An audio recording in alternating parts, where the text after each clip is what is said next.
ഇന്ന് നമ്മൾ രജനിയുടെ കൂലി കാണാൻ പോവാണ്. ഡ്യൂട്ടി കഴിഞ്ഞ് 12:45 ടിക്കറ്റ് ആട്ടോ നമ്മളെടുത്ത്. പിന്നെ ഏതൊരു പരിപാടിക്ക് ഇറങ്ങിയാലും ഇതേപോലെ വൈകി വരുന്നൊരു ഫ്രണ്ട് എല്ലാ കൂട്ടത്തിലും കാണും. രാവിലെ മുതലേ ഇരുന്ന് ഫുള്ള് റിവ്യൂ കണ്ട് റിവ്യൂ മൊത്തം നെഗറ്റീവാണെന്ന് പറഞ്ഞ് നമ്മൾ കൂടി നെഗറ്റീവ് അടിപ്പിക്കുന്ന രണ്ടുപേരാണ് ഇവർ. പടം എത്ര വല്ല നെഗറ്റീവ് ആണെങ്കിലും നമ്മൾ കണ്ട് വിലയിരുത്തുക, അതല്ലേ അതിൻ്റെ ഒരു ഇത്. അങ്ങനെ പുട്ടിക്ക് തേങ്ങിട്ടാ നമ്മൾ പോണത്. 7 ആളുണ്ട്, ഒരു ഫോർഡും ഉണ്ട്.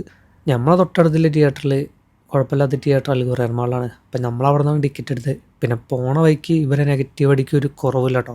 വ്യാഴാഴ്ച രാത്രിയായിട്ടും എന്തോ ഭാഗ്യത്തിന് ട്രാഫിക്കെല്ലാം വളരെ കുറവായിരുന്നു. അതുകൊണ്ട് തന്നെ നമ്മൾ 10 മിനിറ്റ് കൊണ്ട് തിയേറ്ററിലെത്തി. അങ്ങനെ നമ്മൾ കുറച്ച് ലോങ് ആളൊഴിഞ്ഞ സ്ഥലത്താട്ടോ വണ്ടി പാർക്ക് ചെയ്ത്. വെറുതെ എന്തിനാ ആൾക്കാർ ഒരു വണ്ടി ഇറങ്ങുന്നുണ്ട് നാട്ടുകാരെ കൊണ്ട് ഉറപ്പിക്കുന്നത്. പാർക്കിംഗ് ലിഫ്റ്റ് കയറി പിന്നെ ഫ്ലോറിൽ. ഇവിടെ നമ്മൾ ടിക്കറ്റ് സ്കാൻ ചെയ്തിട്ട് ഏട്ടൻ പറഞ്ഞ സ്ക്രീൻ 5 കയറാം. ഇത് പിന്നെ നമ്മൾ യൂട്യൂബർ മനീഷ് കേട്ടോ. ഇവൻ പിന്നെ സിനിമ കാണാൻ വന്നൊന്നല്ല, മെയിനായിട്ട് കണ്ടൻറ് എടുക്കാൻ വന്നതാണ്. യൂട്യൂബ് ചാനൽ തുടങ്ങണതിന് മുന്നേ എങ്ങോട്ട് വിളിച്ചാലും വരാത്തൊരു ചങ്ങായിരുന്നു. അപ്പോൾ അവൻ എങ്ങോട്ട് വിളിച്ചാലും ആൾ റെഡിയാണ്. തിയേറ്ററിലെത്തിയപ്പോൾ ഓടും കുതിര ചാടും കുതിര. ദുബായിൽ തിയേറ്ററിൽ വന്നിട്ട് കുറേ കാലത്തിന് ശേഷം കേട്ടോ പരസ്യം കാണുന്നു. ഒന്നല്ലെങ്കിൽ സിനിമ തുടങ്ങിയിട്ടെത്തും, ഇല്ലെങ്കിൽ എഴുതി കാണിക്കുമ്പോൾ എത്തും. അങ്ങനെ ഹൃദയപൂർവ്വത്തോടുകൂടി നമ്മളെ പടം തുടങ്ങി. എന്തൊക്കെ പറഞ്ഞാലും അണ്ണൻ്റെ പേര് എഴുതി കാണിക്കുമ്പോഴല്ലോ തിയേറ്ററൊന്നും പൂരപ്പറമ്പാവും.